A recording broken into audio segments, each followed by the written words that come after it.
What's up, everybody? The world is a better place because you are here to join us. My name is Matt Brown, and I am the host of the Productive Conversations podcast. And it is late Wednesday, October 16th, early morning Thursday, October 17th, 2024. We are reacting to the game 3 of the NLCS, where the Dodgers lay the smackdown on the Mets, winning by a score of 8-0. And before we talk about this game, I just want to remind you to like and subscribe to the Productive Conversations podcast on all podcast platforms and YouTube. And don't forget to check out exclusive content regarding the show across all social media platforms. We're on Instagram, known as Matt So Much.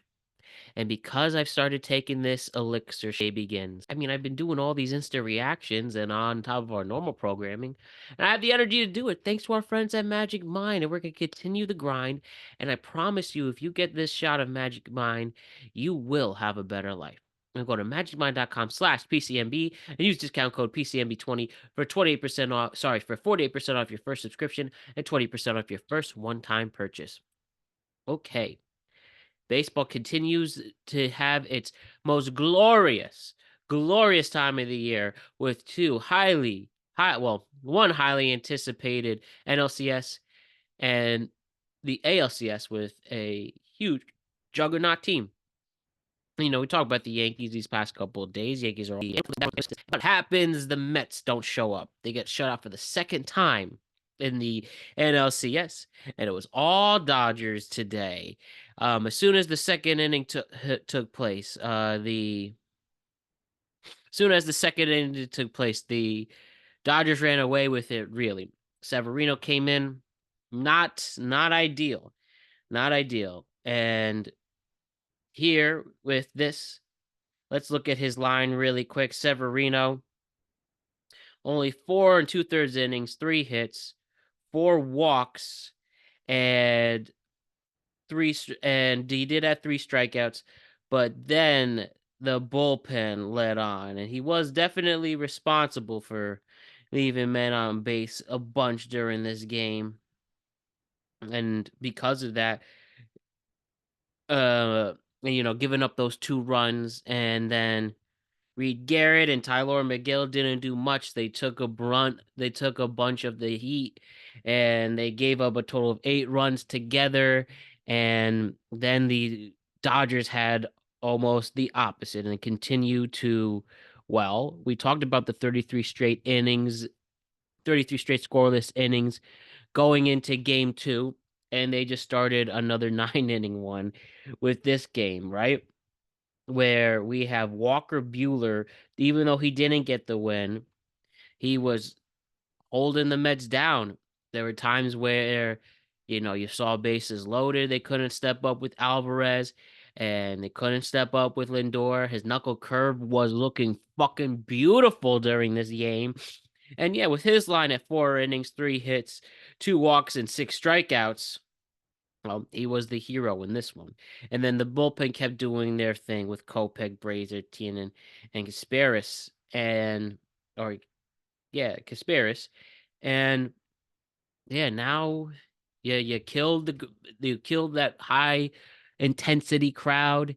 You shut them up early on, and just the Mets bats were not alive again. Now they get shut out twice in this series.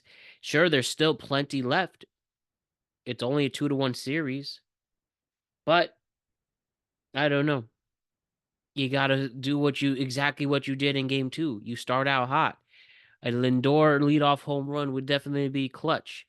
But I mean, today with only 4 hits, bad, not looking good at times with the bat at all. Nobody really threatened. And I mean, you see, he only gets hits from Vientos, Nimmo, and Marte and Iglesias, and everybody else couldn't do much at all. Francisco Alvarez looks terrible. Wouldn't be surprised if he sits for game 4 and they give it to Torrens for game 4 and give him the start. That might be an option because he's definitely an automatic out. JD Martinez didn't do a thing, right? I mean, and then, just rounding in a double plays. and the Dodgers looking so good in the field as well. And Freddie Freeman playing a great first base, even when he looked like he was ruffled up a little bit. Everything seemed to be okay for the Dodgers, and it was smooth sailing, not really sweating it out. And then, the nail in the coffin was no doubt Ohtani's 3-run blast in the upper deck deep into the eighth inning. Kike Hernandez had a great game. Hit as another home run. Max Muncy hitting dingers as well. And here we are. Back is against the wall. What will this particular Met team do to get out of this funk? And you know what? I wouldn't be surprised if they win tomorrow night. And they definitely have the team and momentum to do it. You just have to score fast, and you can't let up. Because once again, this Dodger team probably has the very best lineup in baseball from top to bottom, maybe even slightly edge it out from the Yankees, and I'll give them credit there. And then, as we've seen, this pitching staff will literally prevent you from scoring runs. And they will make stellar plays in the field if they need to. They will make you ground out into double plays. They will have you pop out, and they will leave you clueless on the field. And as this Mets team clearly shows that they are not afraid of the big moment, have their backs against the wall, you got to give credit to the excuse me. You got to give credit to the Dodgers as well. Remember, they were down 2-1 against the Padres, which included one game on the road, and they weren't phased. They shut them out, and they shut them out again at home. And now we can see why things are clicking here for the New York Mets. Sorry, why things are clicking here for the LA Dodgers and the New York Mets. Really need to step up. And now with a big game 5 tomorrow, 8 p.m., you got Yamamoto taking the mound, who's proven at least, one good game, one bad game. But when he was on, and he was on in that elimination game. Now he goes on the road against Jose Quintana, who has been absolutely stellar out there. Next to Manaea, he's the best starting pitcher for the Mets here in this postseason. And it's going to be close. I think it's going to be really close where the lines quickly open minus 145 on the money line for the Dodgers and the Mets at plus 120. So it's going to be close. I'm excited to see what happens. It's going to be another cold one. That's exactly what we're here for in this October baseball and this environment. And now as we get deeper in the series, we're going to see who's going to step the fuck up tomorrow night. For both AL and NLCSs. So that's what I got to say with the Dodgers and Mets. Dodgers hit all of their sorry, what should I say here? The Dodgers hit all of their strides today. They hit on all the things they are good at, and then some. Only thing different this time, when they won 9-0 on Saturday in game 1, all extra base hits and singles. This time they did do that with this 8-0 victory over the Mets. And what happens? Dodgers actually had some power this time with the long ball, with obviously somebody who's hit over 50 home runs this year in Shohei Ohtani. And then they have Kike Hernandez, who's always been good in the postseason, a scrappy utility player hitting home runs. And Max Muncy has shown who's had some power to him. So you better get ready because it's going to go fast and we're going to enjoy it. So just some programming notes tomorrow. Very busy. Thursday into Friday tomorrow. So the way this is going to work, right? Including with my busy schedule.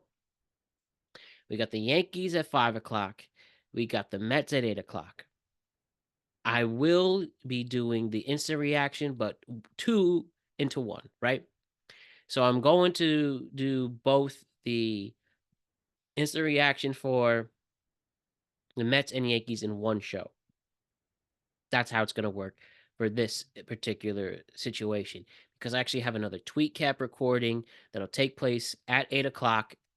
Or sorry, actually at 8:30. So I'll have the Yankee game on in the background. Probably by the time it's the 7th or 8th inning, I'm going to just cut it off where we're at. But I have a plan to have a full hour as we usually do. And yeah, so I'm just going to watch the Yankee. No. Sorry. That will be the Met game there. I'll have the Yankee game seen. Iggy start at 5. Hopefully they're done by 8:30. And then we can record our tweet cap in the middle of it.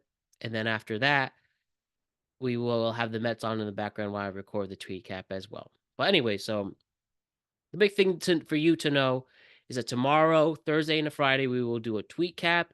And on top of the tweet cap, we will have both an ALCS Game 3 instant reaction and an NLCS Game 4 instant reaction in one show instead of two separate ones like we did the last time these two played on the same day. So that's how we're going to attack this for tomorrow. Another busy day ahead. So let's rest up, enjoy it. It is Thursday. Halloween's getting closer and closer and closer. The election's getting closer and closer. The NBA already starts next week, so we're planning that out. And yeah, we're going to continue this journey together. I love it. I love all of you and can't wait to talk to you tomorrow, talking both trending topics and talking postseason baseball. And on top of that, our usual Thursday picks show will be moved to Friday. So you know that.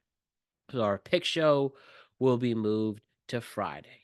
And yes, Friday we will be doing our instant reactions for what will be game 4 of the ALCS and 5 of the NLCS. That'll be recorded late Friday night into Saturday.